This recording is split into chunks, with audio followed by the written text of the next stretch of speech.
Y tenemos el gran placer de recibir aquí, en este rumbo, a Juan Bolívar Díaz. No precisa de presentación, un maestro que ahora representa al país en España. Bienvenido, Juan. Muy buenos días, mucho gusto y muchas gracias por la invitación a conversar con ustedes, que siempre vale la pena. Gracias a usted por aceptarla. Señor embajador, ¿sí? ¿Cómo ha sido ante esta covidianidad asumir las funciones como embajador? Bueno, es que yo todavía no he asumido. En realidad yo estoy asumiendo a partir de la próxima semana. Yo he estado todavía todo este tiempo en el proceso de preparación de los trámites, que siempre son lentos porque la burocracia pública no es tan... Bueno, en general la burocracia en el país es lenta. Pero ya estoy listo para irme el lunes, me voy a Madrid. Y el miércoles estoy presentando la carta de estilo al jefe de la Cancillería española y el jueves estaré presentando las credenciales al eminentísimo rey de España. Ese es el programa que tengo para la próxima semana y ya entonces me quedo allí porque asumo en la embajada llego el martes y asumo el otro día, el miércoles, la condición de embajador, de manera que yo no me había ido todavía. Juan Bolívar, saludamos de verdad tu responsabilidad. Habla un poco más alto, don Fafa, para que le escuche mejor. Creo, Juan Bolívar, que es una suerte para el país que tú lo representas. Y sobre todo en este momento, que hay una búsqueda de afirmación de los intereses de Europa frente a cualquier otra tradición. ¿Cómo tú ves el hecho de que España es nuestro aliado, yo creo que principal de Europa? ¿Podría ayudarte en esta crisis España en algún sentido que tú puedas ir a explotar allá? ¿Cómo es la pregunta? ¿Si podría? España, ¿podría encontrar tu función de embajador algún aspecto que pueda interesar a España por una mayor atención a la República Dominicana, mayor inversión ahora, que está todo parado? Es decir, tu presencia ya ayuda a que podamos activar a los españoles para que se interesen más por nosotros. Mira, Papa, el sonido está muy lejano, yo apenas oigo, entonces me cuesta ver. Déjame repetirla, perdóname, Fafa, déjame repetirle la pregunta que tú le haces. Juan, sí. Fafa pregunta que si tú ves condiciones para despertar en España el interés por incrementar las inversiones en República Dominicana o el interés por República Dominicana en términos general. Sí lo hay el interés. Yo he conversado, por ejemplo, estuve almorzando con el embajador de España aquí en Santo Domingo antes de ayer y él me dijo que en la Cancillería española le habían preguntado cuándo yo llegaba. Es decir, estaban extrañados porque la realidad es que ha pasado 6 meses la embajada sin titular y ellos tenían interés en que llegara. Ahí entonces ya yo le dije, bueno, sí, estoy saliendo para allá precisamente, y por eso se puso de inmediato ahí mismo se empezó a gestionar que me recibieran las cartas de estilo y las credenciales, y me pusieron a los 3 días de llegar voy a estar entregando las credenciales, que eso es casi inusitado por el corto tiempo. Ahí España tiene mucho interés en la República Dominicana. Y nosotros en España, y en la experiencia que tengo y la que me ha contado, por ejemplo, mi antecesor, que fue un excelente embajador, Olivo Rodríguez Huerta, es que allá le tenía mucho afecto y mucha distinción a él como embajador de la República Dominicana, que en España tiene mucho aprecio por nosotros y que eso es un espacio que tenemos abierto, que deberíamos cultivar mucho más todavía. Y hay abiertas muchas expectativas de mayores inversiones españolas aquí, no solamente en el ámbito del turismo, que es donde mayor inversión ha habido en España, sino también en otras tipos de empresas industriales y en el intercambio comercial también, que todavía se puede ampliar mucho, en algunos renglones significativamente mucho más abierto, mucho más posibilidades. Nosotros tenemos una agenda importante en España que llenar. El embajador Olivo me dejó también un listado de todas las cosas que había pendientes en las relaciones bilaterales. España también es no solamente la puerta de entrada física a Europa, es que para nosotros también la entrada a la Unión Europea, generalmente los proyectos que llevamos a la Unión Europea deben contar primero que nada con la aprobación y hasta el estímulo o la promoción de España, que puede y debe y lo asume con frecuencia. Es decir, que nosotros tenemos no solamente las relaciones bilaterales, sino también lo que concierne a la Unión Europea, nos toca a través de Madrid. Conversamos con el maestro Juan Bolívar Díaz, designado embajador de República Dominicana ante España. Profesor, en su condición de injundioso analista, usted ha publicado una advertencia interesante y es la que da cuenta de que si los legisladores no aprueban el Código Penal con las 3 causales para favorecer el aborto en 3 causales, el costo político lo estaría pagando el propio Partido Revolucionario Moderno y particularmente el presidente Luis Abinader. ¿Le podemos explicar algo de eso a nuestra audiencia? Bueno, yo digo que el presidente Abinader ha sido coherente en plantear, como lo hizo recientemente ante una pregunta, una entrevista que le hicieron precisamente para el diario madrileño El País.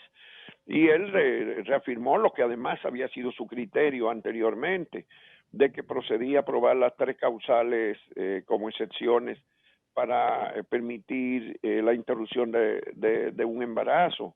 No es absolutamente nada nuevo. El Partido Revolucionario Moderno también lo aprobó hace varios años, el directorio, el organismo superior de ese partido. Y por lo tanto es un compromiso, digamos, que tiene frente a la ciudadanía. Es un proyecto que había sometido el presidente Danilo Medina y lo defendió con firmeza porque él devolvió la aprobación del Código Penal cuando lo hicieron sin atender a las 3 causales que se había propuesto. Y el presidente Medina lo devolvió, de manera que estamos ante un hecho de que las 2 mayorías del Congreso, en términos de votos ahora mismo, por lo menos en la Cámara de Diputados clarísimamente, y en el Senado, entre los dos, en ambas cámaras tienen más de 2/3 entre esas 2 fuerzas. Y hay otros que también favorecen la aprobación de las 3 causales individualmente y de otros partidos pequeños que tienen 1 y 2 representantes. De manera que sí hay todo el espacio abierto, que yo mi planteamiento. Le temen de que a un costo político, que yo digo que eso es falso, que ahí no hay ningún costo político. Esa disposición, esas exenciones rigen en 190 países del mundo. Nosotros estamos nada más con Honduras, con El Salvador, Haití, con el Vaticano y la Orden de Malta. Ya Tahití aprobó las 3 causales a partir del año próximo. Es decir, nosotros estamos solos en eso en el mundo, con 3 o 4, con 3 países y 2 estados confesionales. Adoptar lo que se ha adoptado en 190 países, ¿qué es el costo político que va a tener? Asume que aquí tiene mucho poder de las iglesias, y yo digo que tampoco es cierto, que no se ha evidenciado.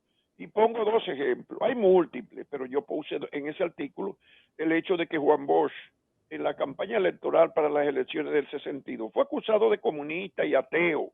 Hicieron campaña contra Juan Bosch en las iglesias. Y Juan Bosch sacó el 59% de los votos. Eso era cuando el país estaba todavía más atrasado que ahora, en el año 62, en diciembre. Pero yo pongo el ejemplo más cercano de Farideh Raful. Farideh fue de diputada, de la que defendió firmemente las 3 causales. Y ella, igual que hay otras de Santiago, algunos otros diputados, que también defendieron las 3 causales y fueron reelectas en algún momento. Pero Farideh ahora optó por la senaduría, ya en un voto directo, ya no era por arrastre, directo. Su contrincante, particularmente el que postuló la Fuerza del Pueblo y otros grupos, y otros, el que postuló el PLD también, hicieron campaña contra ella acusándola de que favorecía el aborto y todas esas cosas, todas esas manipulaciones groseras. Y hubo jerarcas de las iglesias protestantes y de los católicos, que se pronunciaron públicamente contra ella. Pero Farideh sacó el 52% de los votos. ¿Qué quiere decir? Que no es cierto que hay ese costo político, que no es verdad, que eso es un engaño. y es un engaño para hacer politiquería, que es lo que hacen algunos con ese tema. Pero ya está dado suficientemente. Si hay un costo político, el presidente ya lo pagó, porque ya el otro día le salió la conferencia del episcopado dominicano y varios pastores evangélicos salieron de una vez a criticarlo por lo que él dijo, que favorecía que se respetara la dignidad de la mujer en circunstancias tan dramáticas como las 3 causales. Y ya el presidente pagó ese costo. Ya, ¿qué más va a pagar? Cuando aprueben esa ley, ¿qué va a pasar? Lo mismo que pasó cuando se aprobó el divorcio, y todavía en Chile hace 12 años nada más que la iglesia se oponía rabiosamente al divorcio. ¿Y qué pasó cuando aprobaron el divorcio? Pues ya lo aprobaron y se acabó. Y así ha pasado muchas. Todavía en Filipinas la iglesia se opone al divorcio. El Estado no ha garantizado el divorcio en Filipinas, que es un Estado que se confiesa católico como el de nosotros. ¿Por qué en el mundo todavía hay gente que cree que estamos en la Edad Media? Pero ¿en cuántos países que no se ha aprobado el aborto? Que yo sepa solamente en Filipinas. Bueno, pero allí creen que si lo aprueban van a perder, que las iglesias van a condenar al Estado. ¿Qué van a condenar? Nada. Eso termina ahí. Pero ese debate es muy largo ya y cansa a la gente. Entonces el PRM tiene ese compromiso programático. Su presidente ya lo ratificó, ya pagó el costo de que lo criticaran.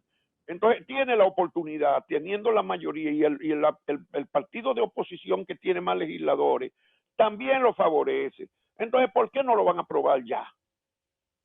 Que dicen que van a dejar para una ley especial. ¿Pero qué ley especial? Van a coordinarlo ahora. Un gancho, profesor. ¿Eh? Eso es un gancho. Eso es un gancho, eso es un engaña, bobo. ¿Por qué? Porque si dijéramos, bueno, en el Código Penal no ponemos nada de eso y ya seguimos discutiendo. Bueno, todavía pasaría, pero no es eso. Lo que proponen es que se condene absolutamente en el Código y después discutamos si se hacen las excepciones. Pero si las excepciones las estamos discutiendo hace 20 años. Entonces, ¿por qué hay que ahora aprobar una cosa para ver si después queremos? Si no lo hacemos ahora, cuando tenemos parado el Código Penal, entonces no lo vamos a hacer después, que si aprobamos el Código Penal, ¿qué es lo que van a aprobar? Nada. Eso es un engaña bobo. No tiene ningún sentido, porque además eso está suficientemente debatido. Ya no es que diga, ahí vamos a hacer un periodo de consulta, de debate, de encuestas. Se han hecho muchísimas encuestas en el país y todas han indicado una alta proporción de la población que entiende perfectamente que si una madre peligra su vida, tiene derecho a interrumpir un embarazo que le pueda causar la muerte por ella, por otros hijos que tiene, por su esposo, por la familia, por todo, por su dignidad, y ni hablar de una violación. Pero yo concluyo ese artículo diciendo lo que fue mi experiencia en la televisión, entrevistando gente que venía desde hace 20 años atrás, con esas posiciones tan radicaleras. Y yo le decía, o sea que si usted, una hija suya de 14 años, de 13, o una sobrina a un religioso, o una nieta a una persona de cierta edad, la violan, la maltratan física y moralmente, y ella queda traumatizada, y ella va por ahí por un patio y se busca quien le haga un aborto, usted la manda presa, ¿verdad? Sí. Entonces hubo uno que fue un dirigente reformista que me respondió, bueno, me la ha puesto difícil. Con sinceridad me dijo, eso tú me la estás poniendo muy difícil. Sí, así es. O sea, porque si le toca personalmente a él, que una hija la violan y la hija, vamos a asumir que él quiera que la hija por encima de todo dé a luz ese engendro de la violencia, porque es un engendro de la violencia sobre su cuerpo y sobre su alma. Entonces tú dices, bueno, es que yo quiero que ella no interrumpa eso de ninguna manera, porque es sagrado. Y sí, pero ella está sufriendo y va y se hace el aborto, y usted se da cuenta, usted la manda presa entonces, ¿verdad? Juan, la pusiste difícil, me respondió. Muy difícil. Juan, como maestro de la comunicación, como un hombre que ha tenido un ejercicio profesional tan dilatado y que de alguna manera ha estado cuestionando de manera muy juiciosa los desvíos en el ámbito de la profesión, ¿Cómo evalúa, digamos, la irrupción del cambio político ahora mismo en la modalidad de comunicación periodística que había sufrido mucha degradación en el pasado reciente? Mira, lo de los cambios siempre son una tragedia muy grande. Los cambios no se dan a la velocidad de lo que nosotros quisiéramos, sobre todo de lo que los más visionarios de la sociedad en cualquier parte del mundo quieren. Los cambios son muy lentos, son cambios profundos de culturas políticas, de prácticas que se van afianzando y se van enraizando durante décadas y a veces siglos. Y cambiar esas cosas siempre es difícil. En la cultura dominicana hay muchas cosas. Por ejemplo, el aprovechamiento del Estado, el egoísmo de los individuos que lo elige la población y después ellos se erigen sobre la población y entienden que ellos son los depositarios de toda la verdad y que no le deben ni rendir cuenta ni explicación a nadie. En fin, toda esa cultura de que esta es mi oportunidad para yo crecer, para yo aumentar, para yo mantenerme. Entonces, si tengo que robarle al Estado o tengo que apropiarme de unos recursos para invertirlo en política, para yo mantenerme en este cargo, yo lo hago. Cuando estaba en la oposición, entendía que eso era una desventaja, que el que tenía un barrilito o el que tenía un cofrecito que le daban cada mes 1 millón de pesos, tenía una ventaja competitiva muy grande porque en 4 años manejaba 48 millones de pesos. Y entonces el que lo postulaban, el que venía a competir con él, partía de cero, no tenía ni un peso del Estado para competir. Entonces eso era una iniquidad antes, pero ahora que son senadores, ahora entienden que es legítimo o que no le van a quitar ese dinero. Esa es una cultura, el cambio es muy difícil. Y ahora los medios reflejan todo eso. Y todos los comunicadores también.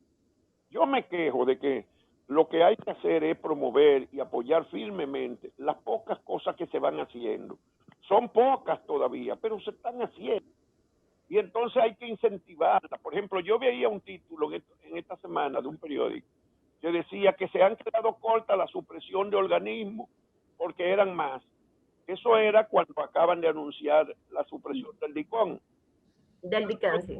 Pero lo que tenemos que hacer es celebrar que se suprimiera también el DICON y decir ya han suprimido también la ISOE y señalar los anteriores y esperamos que el gobierno se mantenga firme y siga haciendo este y otro. Es decir, pero apoyar, incentivar, es decir, celebrar, porque si no le celebramos al gobierno los pasos que da por miedo a parecer que somos pro-gobiernistas, entonces el gobierno no va a sentirse estimulado a seguir adelante.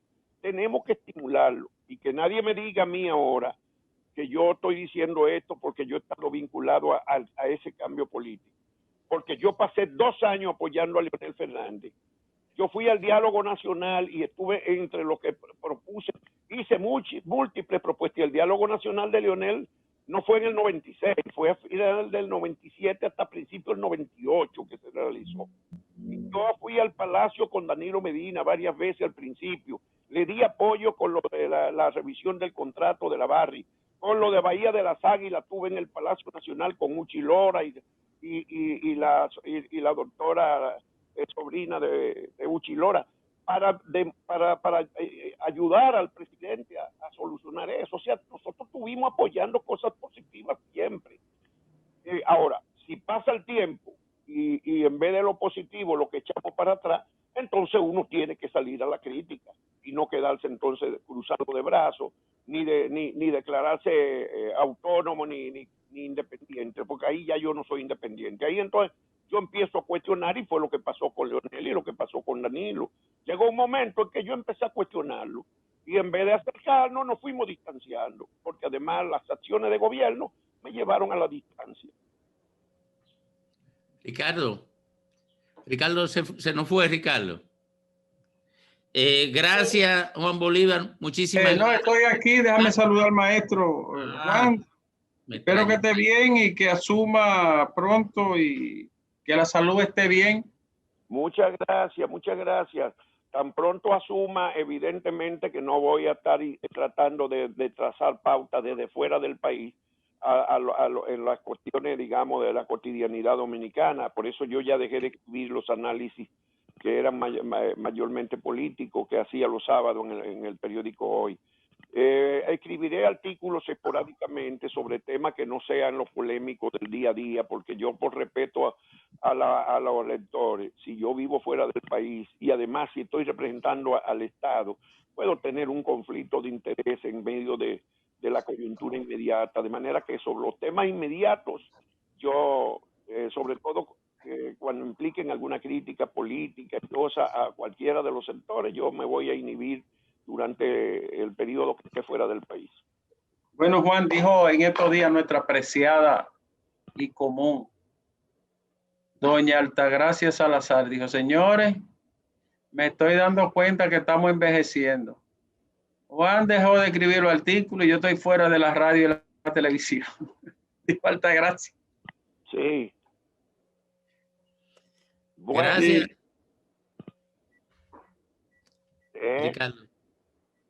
No, vamos a agradecer al profesor, maestro de generaciones periodísticas de la República Dominicana, Juan Bolívar. Muchas gracias a ustedes y por la generosidad con que siempre me distinguen. Suerte.